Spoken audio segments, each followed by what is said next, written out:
Good morning, students. Good morning. Today's topic: Fundamental Unit of Life, Chapter First. Fundamental Unit of Life. Topic: Cell made up of. Cell. What is cell made up of? Last topic मैंने आपको बताया था कि cell three parts है।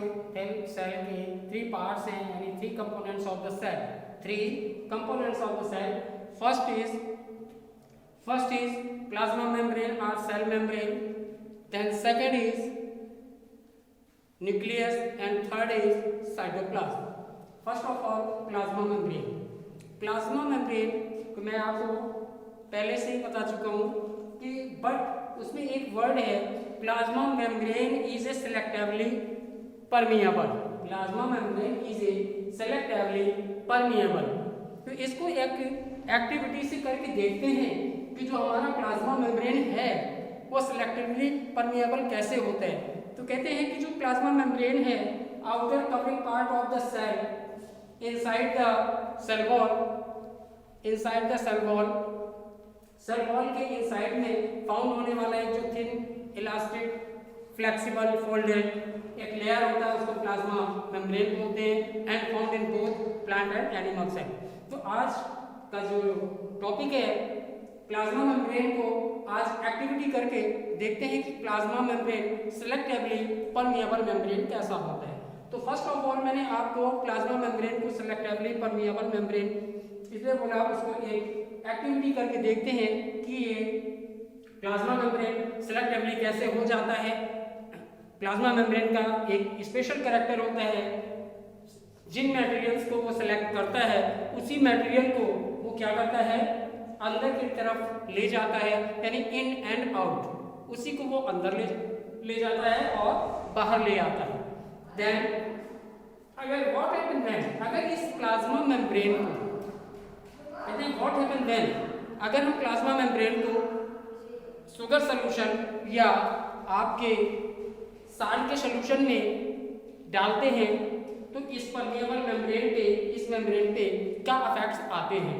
तो first of all मैं आपको बताने वाला हूं कि जब भी कभी इस तरीके का कंडीशन आता है तो सेल में एक प्रोसेस हुआ करता है, जो सडन प्रोसेस होता है, जिसको कहते हैं डिफ्यूजन, जिसको बोलते हैं डिफ्यूजन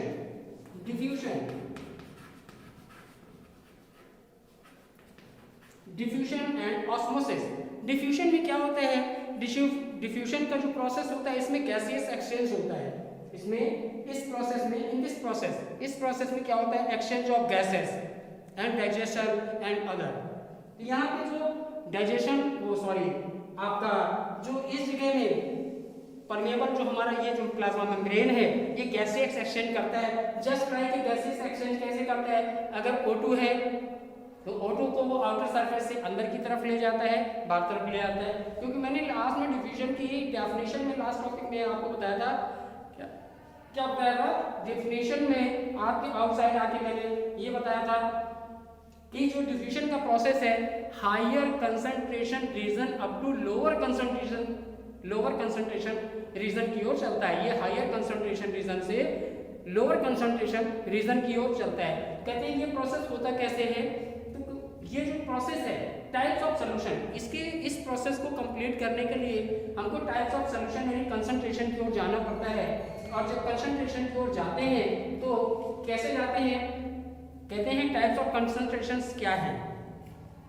टाइप्स ऑफ कंसंट्रेशंस क्या है, टाइप्स ऑफ कंसंट्रेशंस में ये बता दूं, जैसे आपके माइंड में ये क्वेश्चन आ रहा है और वो क्वेश्चन इस चीज का है कि मान लीजिए high concentration up to low concentration, यानी कि अगर कंसंट्रेशन सेल से बाहर का ज्यादा होगा, अगर सेल से बाहर का कंसंट्रेशन ज्यादा होगा, सेल के अंदर का कंसंट्रेशन कम है तो क्या होगा।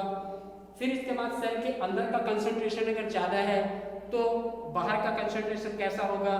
देन अगर सेल का कंसंट्रेशन दोनों है, अंदर भी इक्वल है और उसका आउट भी इक्वल है, तो इस प्रोसेस को कंप्लीट करने के लिए इजी फॉर्म में आप अपने रेजिडेंस पे, आप अपने घर पे भी इस को प्रोसेस को करके देख सकते हैं। Like a reason as example आप आपका किशमिश, आप रेजिन ले सकते हैं। और कैसे, अभी मैंने बताया कि इस प्रोसेस को कंप्लीट करने के लिए एक शुगर सोल्यूशन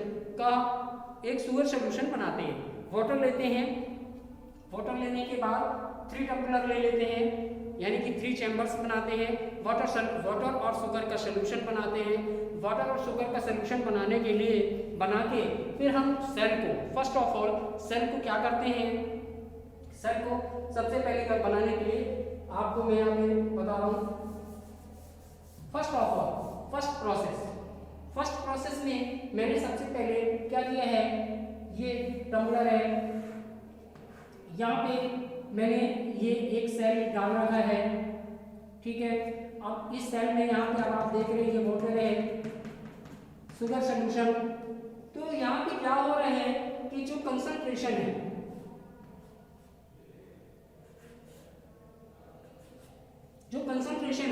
ये जो कंसंट्रेशन है यहाँ पे क्या हो रहा है कि जो आपका अभी मैं बता दे रहा हूँ कंसंट्रेशन कैसा है। Concentration of solution outside the cell less, यहाँ पे क्या होता है कि सेल का जो कंसंट्रेशन है यहाँ पे ज्यादा हो रहा है, यहाँ पे क्या हो रहा है, कंसंट्रेशन ज्यादा हो रहा है। और ये जो बाहर का कंसंट्रेशन है ये लेस है, ऐसे है लेस है। जब हम इसको किसमें डालते हैं, सेल को वाटर में डालते हैं, तो देखते हैं कि जो हमारा सेल है उसके अंदर फाउंड होने वाला जो वाटर है, ये जो वाटर है, इस वाटर को हम क्या करते हैं, जब हम इसको सेल को डालते हैं, डालने के बाद देखते हैं सेल के का जो कंसंट्रेशन है वो ज्यादा है, सेल का कंसंट्रेशन कैसा है, ज्यादा है। Understand you know students, concentration ज्यादा हो रहा है और बाहर का जो कंसंट्रेशन है वो कम हो रहा है। तो अभी मैंने आपको डिफ्यूजन के अकॉर्डिंग आपको डेफिनेशन बताया था कि जो डिफ्यूजन का प्रोसेस होता है और ये गैसेस एक्सचेंज भी करता है, ठीक है। और गैसेस एक्सचेंज में मैंने O2CO2 को भी बोला था कि लाने ले जाने का, क्योंकि सिलेक्टिवली परमिएबल मेम्ब्रेन से रिलेटेड होता है, सिलेक्टिवली परमिएबल मेम्ब्रेन है और सिलेक्टिवली परमिएबल मेम्ब्रेन में बहुत सारे टिनी, मैंने आपको बताया बहुत सारे टिनी पोर्स फाउंड होते हैं जो ट्रांसपोर्टेशन करने में वर्क परफॉर्म करते हैं यहाँ पे। तो यहाँ पे देख रहे हैं कि जो फर्स्ट प्रोसेस है सोल्यूशन में डाला है, तो यहाँ हम कंसंट्रेशन देखते हैं, सेल को किस में डाला है, सोल्यूशन में डाला है। और सोल्यूशन में डालने के बाद हम इसका सेल को देखते हैं, ऑब्जर्व करते हैं कि सेल के ऊपर क्या इफेक्ट्स पड़ेंगे, सेल के ऊपर कौन से इफेक्ट्स आ रहे हैं। तो यहाँ देख रहे हैं कि सेल के अंदर जो वाटर है इसका कंसंट्रेशन हाई है, ठीक है, और जो आउटर सरफेस है उसका कंसंट्रेशन लो है। तो ये क्या करता है कि हाई से लो की तरफ जाता है, हाई से लो की तरफ जाता है और सेल हमारा कैसा हो जाता है, सेल हमारा श्रिंक हो जाता है, यानी कि सिकुड़ जाता है। कैसा हो जाता है, अभी मैंने ऐसे बोला था, इसका कंसंट्रेशन देख रहे हैं ज्यादा है, ये स्वेलर जैसा दिख रहा है, और आउटर सरफेस का जो कंसंट्रेशन है वो कम है। तो यहाँ पे जब ये कंसंट्रेशन को हम देखते हैं, आप NCERT की एक्टिविटी नंबर 5.3, 4 एंड 5 इसको आप देखेंगे NCERT से, उसी NCERT से मैंने आपको फर्स्ट टाइम ये बोल दिया था कि मैं NCERT की लाइन टू लाइन एक्सप्लेन करूंगा। तो ये वही चीज यहाँ पे, तो अब आप देख रहे हैं इसका कंसंट्रेशन क्योंकि हाई है और डिफ्यूजन के according higher concentration region to lower concentration region, higher concentration region to lower concentration region की ओर। तो जब ये यहाँ पे क्या होता है, तो यहाँ पे क्या होगा, जो इसके अंदर वाटर है, इस सेल के अंदर का जो वाटर है, ये वाटर क्या हो जाएगा, ये निकल जाएगा, ये क्या हो जाएगा, निकल जाएगा, ठीक है, हायर कंसंट्रेशन से लोअर कंसंट्रेशन की ओर जाएगा, यानी कि निकल जाएगा। और ये जो सेल है हमारा, एक ऐसा इसका डिजाइन हो जाएगा कि हमारा सेल श्रिंक हो जाएगा। तो इस कंडीशन को, ये जो प्रोसेस था कि सेल को डाला था, ये जो प्रोसेस है, इस प्रोसेस को हम क्या बोलेंगे, हाइपरटोनिक सॉल्यूशन, ठीक है। हाइपरटोनिक सॉल्यूशन कैसे हो जाएगा कि सेल को डालेंगे तो यहाँ हायर कंसंट्रेशन में देख रहे हैं सेल के अंदर फाउंड होने वाला जो वाटर है वो एक्सेस है, अब वो लो कंसंट्रेशन की ओर जाएगा, यानी कि सेल से वाटर निकल जाएगा और जब एंटी एक्सक्रीट हो जाएगा, रिमूव हो जाएगा, और जब सेल से वाटर रिमूव हो जाएगा तो यहाँ पे इसका इफेक्ट क्या होगा कि सेल हमारा श्रिंक हो जाएगा। मैंने यहाँ लाइंस भी दिए हुए हैं, अब मैं थोड़ा सा आपको लाइंस के अकॉर्डिंग लेके चलता हूँ। अभी तो मैंने आपको तुरंत समझाया है, बट अब मैं लाइन को भी आपको बता के चलता हूँ। कंसंट्रेशन ऑफ सॉल्यूशन, जो हमारा सॉल्यूशन का कंसंट्रेशन है, और सॉल्यूशन आपने किस चीज से बनाया है, शुगर एंड वाटर का जो आपने सॉल्यूशन बनाया है, तो क्या कहते हैं, outside the cell less, outside the cell less then inside the cell wall, यानी इनसाइड के अगेंस्ट जो आउटसाइड है उसका क्या है, लेस है, कम है। तो क्या कहते हैं, due to this cell lose of water and string, इस तरीके से सेल से क्या होगा, वाटर हमारा लॉस हो जाएगा, वाटर का क्या हो जाएगा, लॉस हो जाएगा, और जब वाटर का लॉस हो जाएगा तो सेल का ऊपर इफेक्ट क्या पड़ेगा, सेल हमारा श्रिंक हो जाएगा। Understand student, understand. मैंने कई बार एक ही चीज को रिपीट किया है कि जो सेल का फर्स्ट प्रोसेस जो हाइपरटोनिक प्रोसेस है, इस हाइपरटोनिक प्रोसेस में क्या होगा कि सेल के अंदर का फाउंड होने वाला जो वाटर है, यहाँ पे इसका सेल के अंदर का जो कंसंट्रेशन है वो क्या है, एक्सेस है, ज्यादा है, इसलिए वो क्या हो जाएगा, हाई से लो की तरफ जाएगा। इधर जाएगा हाई से, यानी इधर देख रहे हैं, ये इधर आप देख रहे हो हाई है, अब इधर क्या है, ये लो की ओर जा रहा है। इट मीन से कि जो सेल में फाउंड होने वाला हमारा वाटर है उसका लॉस हो जाएगा और सेल हमारा श्रिंक हो जाएगा। देन सेकंड प्रोसेस है, अब सेकंड प्रोसेस में क्या होता है कि जो हमारा सॉल्यूशन है, अब सेकंड प्रोसेस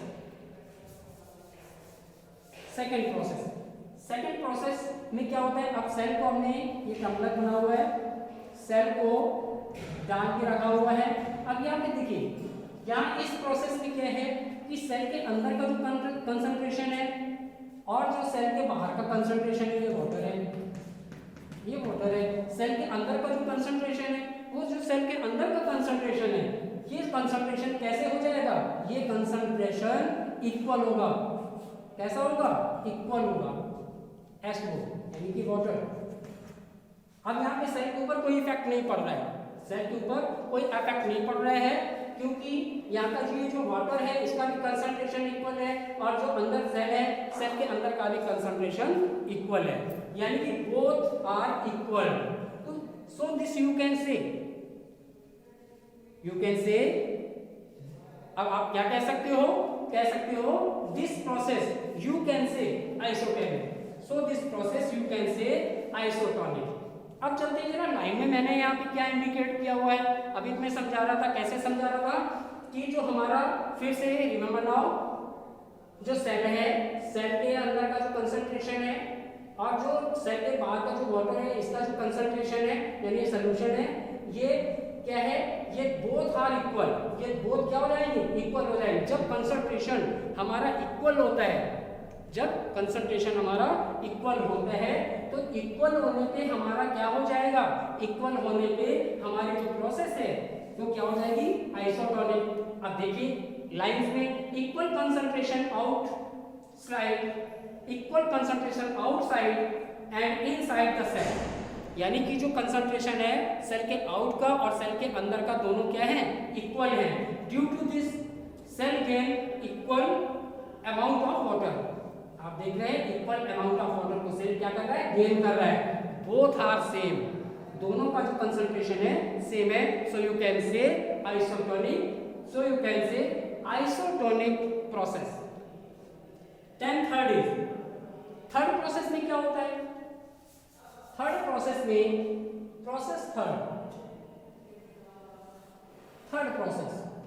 इस थर्ड प्रोसेस में क्या हो रहा है, सेल को डाल दिया सॉल्यूशन में, सेल को सॉल्यूशन में डाल दिया। अब सेल को सॉल्यूशन में जब हमने डाल दिया है, तो यहाँ पे क्या हो रहा है, यहाँ पे ये जो सेल है, ये आप देख रहे हैं, इसको भी सॉल्यूशन में, थर्ड स्टेप में इसको भी सॉल्यूशन में डाल रहे हैं। अब जब हम इसको सॉल्यूशन में डाल रहे हैं, तो सॉल्यूशन में डालने के बाद क्या होता है, सॉल्यूशन में डालने के बाद यहाँ पे हम देखते हैं कि जो आउटर सरफेस है, यहाँ पे जो कंसंट्रेशन है ये हाई है, और जब सेल के पास पहुंचते हैं, यहाँ का जो कंसंट्रेशन है ये लो है। तो अभी मैंने आपको बताया ना, अकॉर्डिंग टू डिफ्यूजन, कि जो कंसंट्रेशन होता है, higher concentration region to move, ये मूव करता है लोअर कंसंट्रेशन रीजन की ओर। तो यहाँ पे क्या हो रहा है कि आउट का जो कंसंट्रेशन यानी कि जो सोल्यूशन है यहाँ का कितना कैसा है, हाई है, और सेल के अंदर का जो यहाँ पे जो आप देख रहे हो कंसंट्रेशन यहाँ पे देख रहे हैं क्या चीज कि हाई है, और अंदर का जो कंसंट्रेशन सेल का देख रहे हैं ये लो है, आउटसाइड का हाई है और सेल के अंदर का लो है।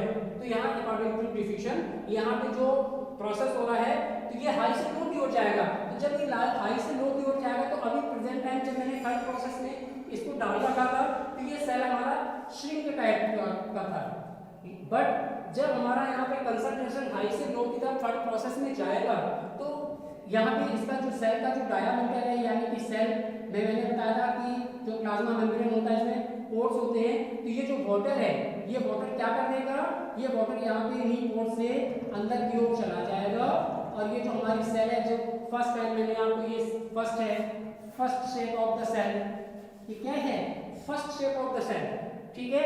देन सेकंड टाइम में जब ये हायर से लो कंसंट्रेशन की ओर गया तो इस सेल ने एक्सेस वाटर को अब्सॉर्ब कर लिया, क्या कर लिया, एक्सेस वाटर को अब्सॉर्ब कर लिया, और जब इसने एक्सेस वाटर को यहाँ पे अब्सॉर्ब कर लिया है तो सेल का जो फॉर्म है यानी कि सेल का जो फॉर्म है, सेल का जो रूप है वो कैसा हमारा हो जाएगा, ये स्वेल अप हो जाएगा, कैसा हो जाएगा, स्वेल अप हो जाएगा, कैसा होगा, स्वेल अप हो जाएगा, स्वेल अप का मींस होगा फूल जाएगा, तो सेल हमारी फूल जाएगी। So this process is known as hypertonic solution. So this process is known as, and you can say this process is also known as hypotonic solution, also known as hypotonic solution. अब यहाँ पे hypotonic solution में definition क्या कहता है, definition में concentration of solution, जब हम solution का concentration देखते हैं कहते हैं outside the cell is more than inside of cell, अंदर वाली जो सेल है इस सेल के अगेंस्ट अगर हम आउटसाइड देखते हैं तो आउटसाइड में क्या है कि यहाँ पे हाई हो रहा है और सेल में देखते हैं लो हो रहा है, तो हायर कंसंट्रेशन से जब ये अंदर की ओर यानी कि लो कंसंट्रेशन की ओर जाता है सेल क्या करता है, वो एक्सेस वाटर को अब्सॉर्ब कर लेता है, सेल हमारी स्वेल अप हो जाती है, यानी देखने से फर्स्ट सेल का जो हमारा जो डिजाइन है, जो हमारा इसका फॉर्म है, सेल देखने से जो हमारा इसका फॉर्म है वो कैसा है, ये इस तरीके का फॉर्म है, ठीक है। और जब इसके बाद जब ये अपना थर्ड मीडियम में आ जाता है, थर्ड प्रोसेस में आ जाता है, हाइपोटोनिक प्रोसेस में आ जाता है, तो ये हायर कंसंट्रेशन से यानी कि ये जो सेल है वो एक्सेस वाटर एब्सॉर्ब कर लेती है, और सेकंड फेज इसका बन जाता है, इसका जो सेकंड फेज है ये सेल स्वेल अप हो जाती है, स्वेल अप होने के बाद क्या हो जाता है, कह रहे हैं so this process is known as hypotonic solution. Remember now students, first process में क्या होता है, जब हम सोल्यूशन में डालते हैं सेल को, फर्स्ट प्रोसेस में जब हम सोल्यूशन को डालते हैं, ठीक है, सोल्यूशन में डालने के बाद जो हमारा कंसंट्रेशन होता है, आउटर कंसंट्रेशन हायर होता है और सेल का जो कंसंट्रेशन है वो लो होता है, तो सॉरी सेल के अंदर का जो कंसंट्रेशन है वो हाई होता है और आउटर सरफेस का जो कंसंट्रेशन है वो लो होता है। तो यहाँ पे क्या होता है कि अकॉर्डिंग टू डेफिनेशन मैंने आपको बताया था कि हायर से जब ये सेल का कंसंट्रेशन हाई होगा तो इसके अंदर का जो एक्सेस ऑफ वाटर है वो सारा का सारा क्या हो जाएगा, रिलीज हो जाएगा, निकल जाएगा। जब रिलीज हो जाएगा, निकल जाएगा तो सेल का फॉर्म कैसा हो जाएगा, सेल श्रिंक हो जाएगा, सिकुड़ जाएगा, अंडरस्टैंड। देन सेकंड प्रोसेस में जब आते हैं सेल को सोल्यूशन में डालते हैं, तो सेल को सोल्यूशन में डालते हैं तो जो क्या होता है कि सेल का जो प्रोसेस है यानी कि जो कंसंट्रेशन है वो क्या है कि सोल्यूशन का भी कंसंट्रेशन और सेल का कंसंट्रेशन इक्वल हो जाता है। तो ऐसी प्रोसेस को हम क्या बोलेंगे, isotonic solution. Then third step is hypotonic solution. Hypotonic solution में क्या हो जाता है कि जो आउटर सरफेस है, आउटर सरफेस का कंसंट्रेशन कैसा हो जाएगा, लो हो जाएगा, सॉरी हाई हो जाएगा, और जो अंदर का कंसंट्रेशन है वो लो हो जाएगा। तो यहाँ हाई कंसंट्रेशन से लो कंसंट्रेशन की ओर जब ये चला जाएगा तो जो सेल है हमारी वो पोर से ये मेम्ब्रेन क्या कर लेगी, एक्सेस वाटर को अब्सॉर्ब कर लेगी, और जब एक्सेस वाटर को अब्सॉर्ब कर लेगी तो सेल का जो फॉर्म है वो कैसा हो जाएगा, वो आपका स्वेल अप हो जाएगा। Understanding, you know, students. Then next day, next topic, nucleus. All the best. आप NCERT से मैंने ये सारी कमेंट्स, ये सारी जो लाइन टू लाइन मैंने आपको बताया है, और अभी मैंने आपको जो एक्टिविटी नंबर फर्स्ट, मैंने आपको एक्टिविटी नंबर 5.1 एंड 5.2, 5.1 एक्टिविटी में मैंने आपको बताया था कि सेल कैसा होता है, सेल का डिज़ाइन क्या होता है। Then animal cell, plant cell हो, उसमें after all cell membrane found होता है। इसमें सिलेक्टिवली परमिएबल मेम्ब्रेन होता है, जिन सब्सटेंस को वो सिलेक्ट करता है उन्हीं को इन एंड आउट करता है, ठीक है। Just like A oxygen and carbon dioxide, ठीक है, गैसेस एक्सचेंज का भी वर्क ये परफॉर्म करता है। नेक्स्ट डे आपका जो टॉपिक है वो है nucleus. That's all the best.